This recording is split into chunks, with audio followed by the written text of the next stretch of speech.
amigos, paz e bem. Estamos começando mais um Milênio Espírita, respostas à razão e ao coração. Nosso convidado de hoje é membro do IPCE, que é o Instituto de Pesquisas em Ciência Espírita.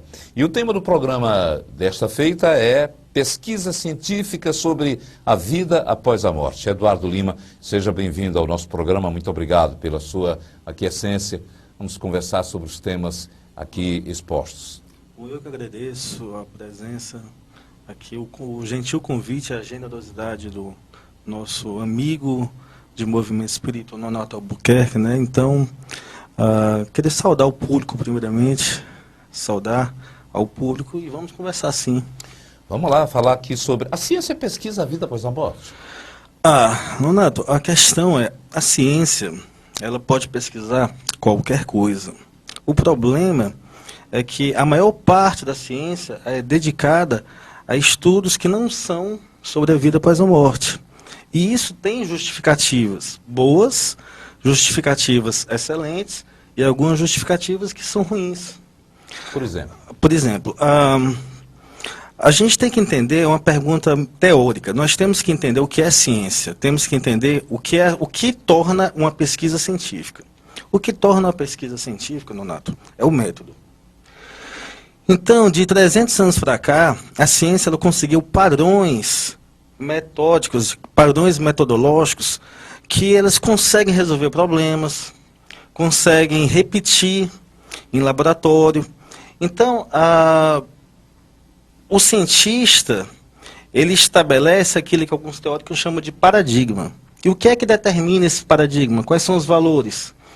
São valores econômicos, são valores urgentes e são valores que já são cristalizados, valores que são tradicionais. Estão intrínsecos até à cultura do povo. Exatamente, cultura do povo. Então, quando nós vamos estudar alguma coisa fora deste paradigma, Nonato, há uma imensa resistência. Então, 90% da empresa científica, ela já é dentro dos problemas tradicionais. Esses 90% estão ligados, provavelmente, à questão da religiosidade. Por ser religião, mas não, esse aspecto da religioso não tem nada a ver com a ciência? Não. Estão ligados a questões econômicas, por exemplo, aquilo que vai dar mais lucro. Estão ligados dentro do paradigma científico, dos paradigmas científicos, existem problemas suficientes para muitos séculos. Só que, de vez em quando acontecem problemas que fogem ao estabelecido. Problemas que nem a física, nem a química, nem a biologia explicaria. Então, esses problemas, os cientistas, eles simplesmente não se interessam, ou não querem, ou têm preconceito pelo aspecto cultural. E tem outras razões também que complicam. Então, quando o cientista ele vai estudar um fenômeno anômalo, por exemplo, Thomas Kuhn chama esses fenômenos de fenômenos anômalos, novamente, é bastante teórico. Os protocolos antigos, os protocolos tradicionais, Nonato, eles não servem. Então, se eu estou estudando uma doença, e essa doença, tudo aquilo que foi feito até então não responde, não aponta para uma solução, não aponta para uma cura, o cientista tem que começar do zero. E começar do zero mesmo.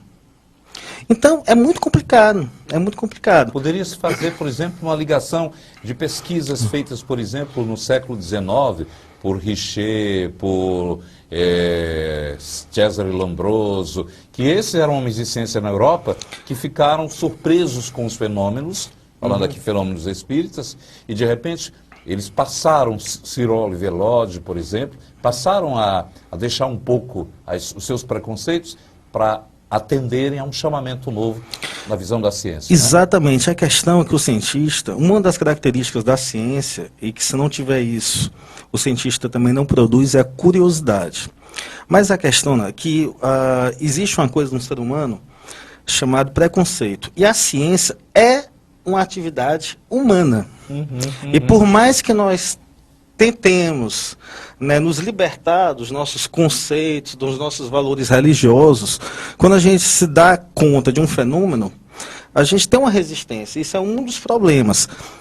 O Thomas Kuhn, analisando Darwin, ele lembra uma frase do nosso naturalista. Ele falou o seguinte: olha, eu tenho certeza que a minha teoria está certa, mas provavelmente vai ser preciso uma nova geração de estudiosos nascer para que essa teoria seja confirmada. Então, a questão arraigada, interfere na ciência, sim. Pois bem, esses estudiosos que vocês falou, eles se libertaram disso e foram em frente. Agora, aconteceu uma coisa que esses, por algumas razões que hoje eu desconfio quais são, mas hoje eu não afirmaria fortemente, essas pesquisas elas deram uma pausa. Então, para eu dar um exemplo, e isso causou uma dicotomia, isso causou uma separação entre aquilo que a ciência produz e aquilo que o espiritismo já sabe. Se nós reunirmos tudo aquilo que os cientistas, estudiosos de psi sabem hoje no planeta, eles vão dizer, não, o que é que vocês sabem sobre animismo, psi? Eles vão dizer, talvez exista psi. Então, enquanto nós que estudamos fora desse paradigma, estamos tentando alinhar, nós já estamos estudando coisas sobre a relação entre a mediunidade, o animismo, o perispírito. Esses cientistas, eles estão, talvez exista psi. Então, o objetivo da gente é tentar que essas pesquisas, né, sejam divulgadas, essas do século XIX e as contemporâneas. Pois é, eu fiquei curioso agora para saber quais são as pesquisas, essas recentes, atuais, que estão sendo feitas, já que você citou uma aí. Bom, agora eu vou cometer algumas injustiças, porque são muitas, né? Bom, pesquisar a vida após a morte, ou pesquisar os fenômenos, sejam eles psicografias, sejam eles curas mediúnicas, sejam eles aparições de espíritos, é uma coisa ainda muito incipiente no Brasil, uma coisa ainda extremamente está no começo. Porém, a gente pode citar algumas coisas, né? Por exemplo, a Sônia Rinaldi, ela está há muito tempo, mais de 10 anos, estudando questão da transcomunicação. Então, ela estava com os planos de levar isso para a academia, que é um dos critérios. Não basta a gente confirmar, a academia tem que aceitar. Bom, temos também o Clóvis Nunes, que é um ícone, conseguimos trazer ele para Fortaleza. Temos o psiquiatra, o Alexander Moreira. A tese dele foi para estudar uma questão da dissociação na psiquiatria, porque a psiquiatria alega, até hoje, que o médium tem determinadas características. Ele fez um doutorado sobre isso e falou, não. Então, essa questão não foi nem para provar se o médium é médium ou não. Médium, né? Mas aquilo que a psiquiatria acreditava não bate com a pesquisa dele. Então, outra questão, Nonato, atualmente temos o Haroldo Dutra, que é um jovem, novo juiz de Mineiro, que está fazendo uma pesquisa histórica sobre o livro Paulo Estevam. Então, coisas que o Chico Xavier afirmou há 60 anos atrás, ele está historicamente confirmando. E é interessante, porque os céticos falam assim, não, todas as datas que Allan Kardec citou do apóstolo Paulo não batem com a historiografia. Ele descobriu que as datas que estão no livro Paulo Estevam batem com algumas descobertas recentes da própria historiografia. Então, por aí vai. Tem vários que eu poderia citar, inclusive cearense, depois a gente vai falar. Tem também a pesquisa, uma tese de mestrado, a dissertação de mestrado, hoje em dia ele já deve ter defendido a tese do Alexandre Rocha, da Unicamp. Olha o que ele estudou, Nonato. Ele estudou a obra Parnassos de Além Túmulo de Chico Xavier. Ainda tu imagina o seguinte, faz de conta que eu, ou algum colega aqui do estúdio, ou o nosso querido amigo, consegue escrever que nem Machado de Assis. Você lê uns 2 livros de Machado de Assis e consegue escrever. Aí você lê um livro de Olavo Bilac, consegue imitar a poesia dele, a literatura. Pode ser um pastiche. Aí você lê mais um livro de Humberto de Campos, consegue ler, agora multiplica isso por 56. Aí você vai seguir o seguinte, o Chico Xavier, a conclusão dessa dissertação de mestrado, Chico Xavier, ele conseguiu a poética desses grandes autores de uma forma tal que hoje em dia nós estamos debatendo aqui ou não o quanto ele conseguiu. E a segunda conclusão dele, essas poesias ainda apontam para os principais temas do Livro dos Espíritos. Então, eu pergunto a algum público presente, isso é possível que um ser humano consiga imitar o estilo literário poético de 56 autores? Pode até ser possível, mas tem uma explicação melhor em termos de teoria do conhecimento, uma explicação mais equilibrada, mais científica? Somente talvez o preconceito é que possa criar essa resistência em reconhecer. Você falou aí a questão da ciência. Sigmund Freud, que esteve atento também a uma pesquisa mediúnica, e teve que largar porque quando o próprio colega, o Carl Jung disse, vamos apresentar isso na academia, aí criou uma barreira enorme, que ele disse, não, isso aqui pode ficar entre nós, mas na academia pode tornar-se um assunto que não é da academia. Quer dizer, se ele tivesse continuado com a pesquisa, provavelmente estaríamos hoje bem mais adiantados. Mas você falou também da pesquisa no Ceará, que tem aqui no Ceará, e acho que o telespectador e o internauta devem ter ficado curioso aí para saber o que é que está se pesquisando aqui. Aqui no Ceará. Olha, aqui no Ceará nós temos algumas... na UFC, na Universidade Federal do Ceará, tem uma disciplina chamada Ciência e Espiritualidade. E essa disciplina, existe um mestrado, existe um doutorado nessa linha de pesquisa. Então, assim, lá já foram apresentadas algumas teses de doutorado, como, por exemplo, da doutora Eliane, que é da AME, que buscou estudar a questão, como é que fica as teorias de Kardec, como é que fica a doutrina espírita na atualidade. Temos, atualmente, o Césio, lá do JEP, está fazendo o mestrado dele nessa área de doutrina espírita, estudando como é que está a questão do trabalhador espírita dentro do centro espírita. Né? É uma pesquisa científica, histórica, que o nosso querido Luciano Klein faz há mais de uma década, conseguiu descobrir que aqui no Ceará, vou falar depois, ele falou lá no simpósio, né? Pode revelar. Ele falou lá no simpósio que aqui no Ceará, antes de Kardec, alguns cearenses já estavam pesquisando as mesas girantes. Depois ele vai falar com mais propriedade, que eu não quero estragar a surpresa, as pesquisas dele aqui. Enfim. Um historiador como o Luciano Klein, que é nosso convidado, vou até provocá-lo. Ei, Luciano, você que assiste o nosso programa, está na hora de sentar também aqui, para vir revelar, fazer essas revelações que são de interesse internacional até já. Aqui o Eduardo está falando, que antes de Kardec já se tinha pesquisa de fenômenos mediúnicos aqui. Então, estou cobrando aqui do Luciano. Aqui no Ceará temos o Maurício Mendonça, que é lá do PSEC, ele durante mais de 15 anos, ele pesquisou o tema da regressão de memória, que é um tema polêmico, inclusive no movimento espírita, fez pesquisa, escreveu, publicou. Então, é aquela questão, tudo isso que a gente está falando no Brasil, falei pouca coisa ainda, infelizmente é pouco. Quantas teses de doutorado, quantas dissertações de mestrado a obra de Chico Xavier mereceria? Então... Saindo desse terreno da pesquisa em torno das comunicações, e uma pergunta que desde o início do programa o telespectador deve estar interessado, afinal de contas, a ciência já comprova a vida após a morte? A ciência que falamos não é a ciência espírita, a ciência convencional. Agora é o seguinte, eu vou falar por mim, eu acho lá no IPC é mais ou menos consenso que eu vou falar. Bom, o que acontece é o seguinte, novamente uma pergunta muito teórica, a gente tem que entender o que é ciência. A ciência é um processo lento, e tem que ser, porque se não for lento não é ciência. Ciência é um processo lento, é um processo prudente, e o teórico meu predileto é o Thomas Kuhn. E para o Thomas Kuhn, o paradigma ser quebrado, Nonato, é uma coisa complicadíssima. Porque não é uma pesquisa, um pesquisador. Que vai afirmar uma realidade. São várias pesquisas em várias áreas que, unidas, as conclusões dessas pesquisas vão apontar uma nova realidade, substituindo o paradigma anterior.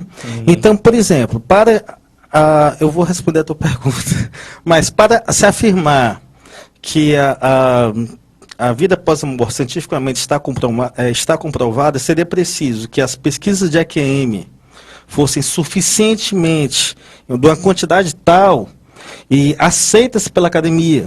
Seria preciso que as pesquisas sobre mediunidade já tivessem uma quantidade também suficientemente, inclusive quando eu digo aceitas, não é em quantidade. Repito, método, qualidade. Um cientista falar, isso foi feito através de uma metodologia científica. Então, pesquisa sobre EQM, pesquisa sobre lembranças espontâneas de reencarnações. Deixa eu falar aqui para o telespectador que experiência de quase morte, essa sigla que ele falou aí, que muitas vezes não tem o hábito de conhecer. Mas eu ainda vou... Eu vou responder a tua pergunta, então. Eu estou insistir. Cadê a minha resposta? Porque é o seguinte, na minha opinião, eu diria que nós temos indícios suficientes para que a vida após a morte possa ser considerada enquanto evidência. Kardec, então, ele fez pesquisa científica?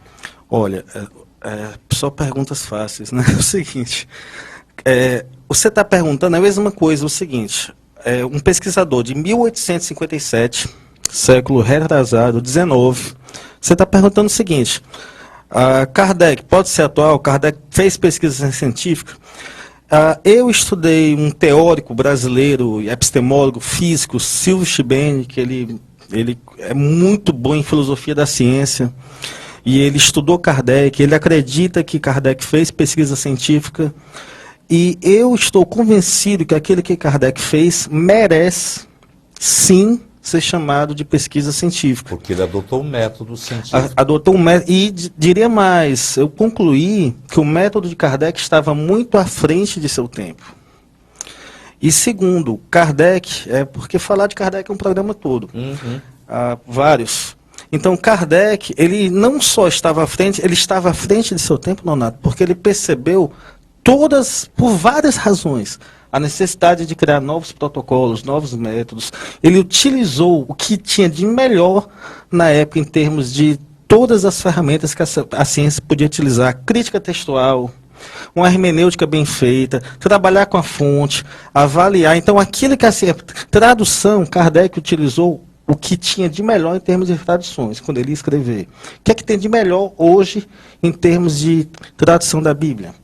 Então, fora isso, ele percebeu genialmente, de forma brilhante, ele percebeu que aquilo que a ciência da época dava para ele utilizou, mas ainda percebeu as limitações.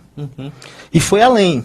Então, ele fez tudo aquilo que um cientista deve fazer quando está diante de um fenômeno anômalo, de um fenômeno novo. Essas pesquisas de Kardec, você poderia classificar como elas são atuais ainda? São muito atuais. Porque, dando exemplo, um cientista, quando ele está diante de um fenômeno, que os métodos tradicionais da química, da física, da biologia, da psicologia, que na época dele ainda nem não respondem, o que é que um cientista tem que fazer? Criar novos métodos. Kardec, duas coisas. Tanto ele criou novos métodos que deram conta das demandas teórico-metodológicas que ele tinha, como ele também utilizou o que havia de melhor cientificamente na época dele. Observar, testar, um forte apelo à razão. A ciência tem que ter isso. Tem que ser racional. Então, ele conseguiu criar uma metodologia tal, uma abordagem tal, através de várias perspectivas teórico-metodológicas, que quando você estuda Kardec e compreende o quão bem feito ele fez, e quando você estuda Kardec e compreende o quão bem feito ele fez o trabalho dele, diante da necessidade de se criar novos métodos, eu acho que é possível sim afirmar que Kardec é atual. Interessante que dessa trilogia, dessa tríade da doutrina de ciência, religião e filosofia, Kardec começou pela ciência. Depois é que vem a religião. Mas é que está a compreensão do que é ciência, Nonato. A pós-modernidade, através de argumentos sofisticados, tenta nos convencer, conseguiu convencer a maioria que o mundo não está evoluindo. Mas as coisas estão evoluindo. Por mais que essa bagunça, tem um livro dos espíritos, tem uma metáfora, Allan Kardec, ele raramente aceitava uma resposta dos espíritos de forma passiva. Ele questionava e às vezes ele passava 4, 5 perguntas questionando até esgotar. Teve casos que o espírito falou, olha, E isso você não vai entender, como é o caso da pergunta número 1, né? Lá, mas enfim. A questão da... Cita aqui, para orientação e ilustração, a pergunta número 1 do livro dos Espíritos. O que é Deus, né? O que é Deus? Aí, o que é Deus? Inteligência suprema de todas as coisas. Não estou satisfeito, não. Fale mais. Olha, se eu disser que Deus é extremamente bondoso, caridoso, perdoa sempre, é bom, olha, para os seus padrões humanos, é bom. Não, mas eu não estou satisfeito. Fale mais. Lá pela pergunta número 5, 6... Não vai ser nesse seu planetinha aí pequenininho que tu vai querer entender. E era Allan Kardec, né? Então, com relação à evolução da ciência. Então, a ciência, aqui, essa questão da ciência e religião, porque também não existe consenso sobre o que seja ciência. Alguns teóricos são mais rigorosos. Inclusive, tiram da ciência a psicologia, a história, a filosofia, mas eu gosto dos teóricos mais moderados, né? Deixando somente o que é exato. O que é exato. Alguns teóricos falam de ciências duras. Então, o que acontece é o seguinte, Donato. O mundo está evoluindo. Aquilo que, sei lá, 150 anos atrás tinha uma abordagem religiosa, hoje nós tratamos como científico. Então, o que é que diferencia ciência e religião? Essa eu vou deixar para o público pensar. Nós estamos com o Eduardo Lima, ele é membro do IPCE, que é o Instituto de Pesquisas em Ciência Espírita, e aqui eu coloco já a questão seguinte, que é o que vem a ser o IPCE, quais os objetivos, o que é que ele está fundamentando nesse momento? O IPCE é um Instituto de Pesquisa em Ciências Espíritas que foi fundado um pouco mais de 10 anos atrás. Então, Instituto de Pesquisa em Ciências Espíritas, né? Então, o objetivo do IPCE. O IPCE, ele busca suprir uma carência que nós encontramos tanto no meio acadêmico como na comunidade espírita, que é divulgar, objetivo 1, divulgar o que existe de pesquisas que mereça ser chamado de científica. Porque nós temos livros espíritas que nós sabemos que são verdadeiros, mas que a comunidade científica não aceita enquanto científica. Nós temos livros espíritas que a comunidade científica, se lesse, já aceitaria. Esse livro aqui, posso não concordar com as conclusões. Porém, esse livro foi feito de forma acadêmica, científica. Então, nosso objetivo é divulgar para a comunidade acadêmica que existem livros que merecem ser chamados de científicos. E sem preconceito, se o livro foi escrito pelo um bandista, isso não importa, o livro, a metodologia, e divulgar para a doutrina espírita, por sua vez, aquilo que a ciência tem, que já confirma ou não alguns princípios que Kardec lá 1857 começou a estabelecer. Então, divulgar, dar a nossa pequena contribuição, trazer para Fortaleza essas pesquisas, tentar trazer as pessoas que estão trabalhando atualmente. Esse grupo se reúne frequentemente? Esse grupo ele é cada vez mais virtual e funciona assim. Então funciona 24 Funciona assim, olha, a internet é um instrumento fantástico, nós fazemos reuniões de forma virtual, trocamos e-mails e de vez em quando a gente se encontra uma vez por mês, uma vez a cada, vai ter um congresso. Para matar as saudades da convivência. Ver como é que nós estamos pessoalmente. Nós estamos tão ligados à internet que muitas vezes, para matar as saudades da convivência, a gente precisa se encontrar de qualquer jeito. Nós vamos agora nós vamos ter uma sede. Foi nos oferecido uma sede ali próximo ao Shopping Parangaba, nós estamos vendo isso, né? Precisamos de uma sede, enfim, e temos uns planos, aí depois a gente fala. Quem sabe colocar um museu com exposição desses trabalhos, né? E que possam realmente, os centros também, possam convidar aos integrantes para que eles possam dizer o que de atual existe na nós, o próximo simpósio da gente vai ser daqui a 11 meses, né? Nós pretendemos fazer anual. Então, assim, nesses 11 meses, nós estamos tentando divulgar, formar um público, divulgar as experiências, né? Divulgar teses de doutorado. E nós temos instrumentos, né? Na internet. Nós temos, né, o Facebook do IPCE, nós temos o Google. IPCE, né? Instituto de Pesquisa em Ciência Espírita. Pronto. Sem conta, IPCE. Coloca no Google, você chega lá. Outra coisa, para encerrar aqui, nosso tema pesquisa científica sobre a vida após a morte, o que é que pode significar para a humanidade essa pesquisa? Eu acho que é a pergunta que é importante saber, porque muitas vezes a pessoa diz, estão pesquisando para quê? Imagina o seguinte, o que significou para a humanidade em 1500, a partir de 1500, a descoberta dos novos continentes, América do Sul, América do Norte. Agora imagina quando um cientista falar, olha, a reencarnação, a maior parte da comunidade acadêmica está afirmando que cientificamente a reencarnação está comprovada. As implicações éticas. Pô, se existe reencarnação, o que é que eu vou fazer da minha vida?